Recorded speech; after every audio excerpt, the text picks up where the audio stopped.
Hey, whoa, yo. Hit him, hit him, hit him. No big, no big. Hey, hey, you finna die, baby. Nigga run up, then I swear he gon' get it. Fuck the police, I ain't taking no ticket. Who gave you scary ass niggas some bread? Looking at you like a chicken and biscuit. You can play with me cause that's What's going on YouTube? It is Natural Senpai coming at you. This is our first video ever. We're definitely posting more. Alright, so before we get started, let me tell you guys what my page is about. Alright, so this page, basically any anime that I've watched, any manga that I've caught up to, I'll try to keep the spoilers away from you guys because I understand, you know, some of y'all don't really read manga, some of y'all watch anime more. It's going to be the anime that I've watched. Don't worry, I'm not one of those fake otakus that's only watched, let's say, the big stuff like One Piece, Naruto, Dragon Ball Z. No, we don't do that. I will never talk about no big animes like that either. Maybe here and there, but for the most part, we're talking about the small time ones like Chrome Shell Regios. This one that I was watching earlier, Alderamine on the Sky. Definitely a good anime, really underappreciated. Let's talk about an anime that is really popular. It's My Hero Academia, out 2014, manga-wise. So, what is My Hero Academia? If you haven't watched by now, you're definitely missing out. This is an anime, I'd say the anime of the year. Let's start off with the background information. Long story short, what is Boku about? It's a world where powers and abilities are granted to everybody. Everybody has powers and abilities from the minute they're born. It's a utopia. That being said, a small percentage, such as the main character, are born without the power. This is basically set in a world where there is a profession called hero. You can study, you can become a hero and get paid for it. Breaking it down into the characters. Basically, we're in a school, so you have a whole list of characters. From Deku, to Kachan, to Todoroki. What I like about this anime, the characters, character development, the plot.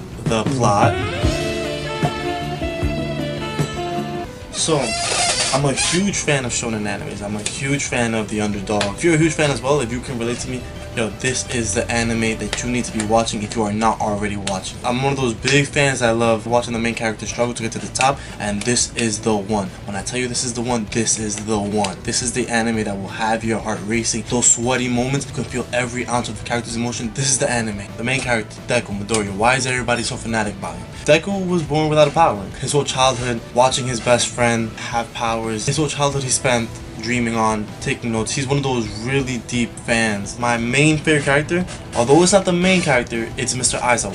Aizawa is the teacher. Deku, his power is one for all. Kachan's quirk is explosions, Todoroki is half fire, half ice. To give you a small backstory about these three main characters that I feel like deserve the most view in this show. Deku was a child who was born without a quirk, who later on achieved his powers basically through the #1 hero handing down his powers. Kachan, on the other hand, was somebody that was naturally born with his power, explosions. His pride has always wanted to be number one, gives off like a villainous aura. And Todoroki, more of a nonchalant type of character who half fire, half ice. A huge backstory there with his father not even wanting to use his fire side. One thing that this anime definitely has is the character development. Unlike most animes, such as Aesthetic of a Rogue Hero, even though it's a great anime, this anime has a huge amount of character development. You actually watch the characters, not just the main character, the entire class grow. You actually witness Midoriya go from 0% of his abilities to 5% to 8% to 20%, and later on in the manga it shows more, although I won't spoil it for you guys. Definitely shows the character development of Red Riot, which is one of my favorites. Plot wise, definitely a little bit repetitive, but not something that is not watchable either. Unlike some animes where the plot is just repetitive, such as Bleach, where it's just like they keep on adding more characters just to make an enemy for Ichigo to fight. Even though it is repetitive at times because it's the League of Villains coming in, the League of Villains broke in, the League of Villains made it in, the League of Villains is in here. It still gives you a chance to see their progression and how much they're growing. Every time there's a new fight, it's not the same moves, it's not some bullshit ass, some new power-up that you never even heard about. It actually shows you the development of how they achieved it, when they achieved it, how they can control it, how they use it. What this anime really does have though is emotional attachment. So within watching the first 2-3 episodes, when you actually witness Deku being told that he can't become a hero, the way he cries, the way his mother apologized to him, the fact that he still dreams on for this is really heartwarming to the point where you could actually shed some tears for them as well. Definitely great art style. Not a problem when you're watching this anime. It shouldn't be a problem when you're watching this anime. It's not like some animes where it's like the art style is so terrible that you can't watch it anymore. It's actually pretty decent, pretty good. As far as fan service, not a lot of fan service, maybe here and there, but the fan service is really kept to a minimal. It's not like High School DxD, if you guys ever seen it, where it's like titties everywhere, titties there, titties here. Minimal amount of fan service, more action packed. As for filler episodes, not really that many filler episodes. We're not talking Naruto here because, you know. Behind this filler episode.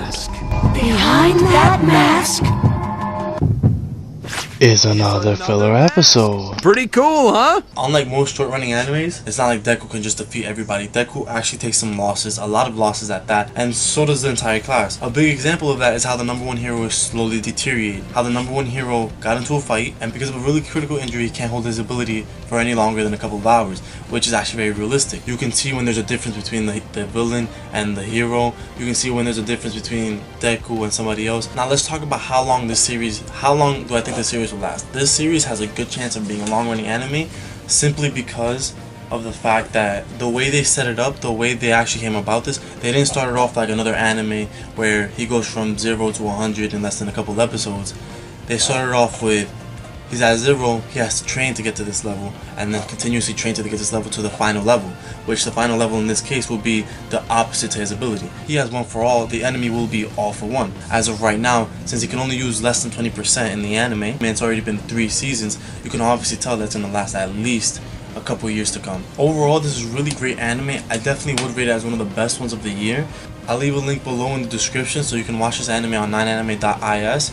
Definitely worth your time. When I tell you this anime will have you clenching your teeth on the ropes. It's me, Nacho Senpai. See you next time when we talk about Noragami.